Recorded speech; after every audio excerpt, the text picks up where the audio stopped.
હમણાં થોડા સમય પહેલા આપણે ઠાસરા તાલુકા પંચાયતમાં બાળકોને શિષ્યવૃત્તિ મળવા પાત્ર જે હોય એના માટે કેવાયસી માટે લાંબી લાઈનો ને લાંબી કતારો વાગી હતી. હવે પાછું કંઈક આધાર અપડેટ માટે ઠાસરા તાલુકાના મામલતદાર કચેરી ખાતે ફરીથી કેવાયસી માટે કંઈક આધાર કાર્ડ અપડેટ માટે કંઈ કેવાયસી માટે લાંબી લાઈનો લાગી ગઈ છે. સર્વર ડાઉન થઈ જાય છે.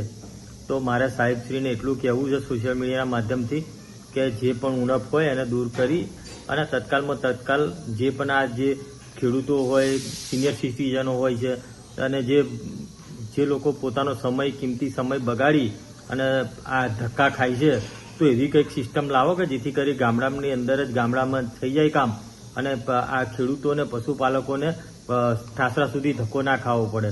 અને ધક્કો ખાવો પડે છે, ધક્કો ખાઈને આવતા હોય પોતાનો પૈસોને રોજી બગાડી અને પાછું અહીંયા આવે એટલે કંઈક અપડેટ ના હોય, સર્વર ના હોય, એવા ધાધ્યા થતા હોય અને લાંબી લાઈનો કતારો વાગતી હોય.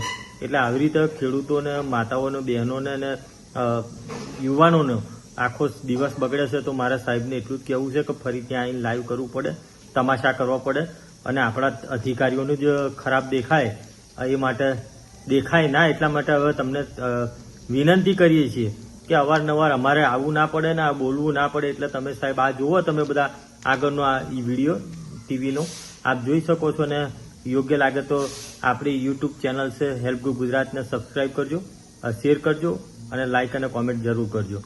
સૌને જય જવાન, જય કિસાન. ક્યારેક આધાર કાર્ડ અપડેટને લઈને અને હવે કેવાયસી ના નામે જ્યારે જુઓ ત્યારે સામાન્ય લોકો બસ લાઈનોમાં જ લાગેલા જોવા મળે છે. એમ કહીએ કે લાઈનમાં જ રહો દિવસ રાત, એવું છે આપણું ગતિશીલ ગુજરાત. હવે આ દ્રશ્યો જુઓ ઠાસરા તાલુકાના છે. લગભગ 60 ગામડાના લોકો અહીં કેવાયસી ના નામે સવારથી લાઈનોમાં લાગે છે. હવે પરિસ્થિતિ એવી છે કે ઠાસરા તાલુકાના અનેક વિભાગોમાં કેવાયસી ની પ્રક્રિયા એકદમ ગોકળગાય ગતિ, કદાચ ગોકળગાય પણ ફાસ્ટ ચાલતી હશે ને તેનાથી પણ ધીમી ગતિ અહીં કામગીરી ચાલી રહી છે.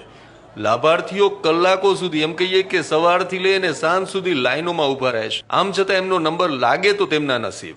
કેટલાય સિનિયર સિટીઝન નાગરિકોને આધાર લિંક કરવા માટે 2-3 દિવસ સુધી ધક્કા ખાવાની નોબત આવી છે. અને આ બધું જો સમૂહસૂત્રું ચાલતું હોય તો સર્વર ડાઉનની ફરિયાદો ઉઠે છે. આમ લોકો જાય તો જાય ક્યાં એવી પરિસ્થિતિ અહીં જોવા મળી રહી છે.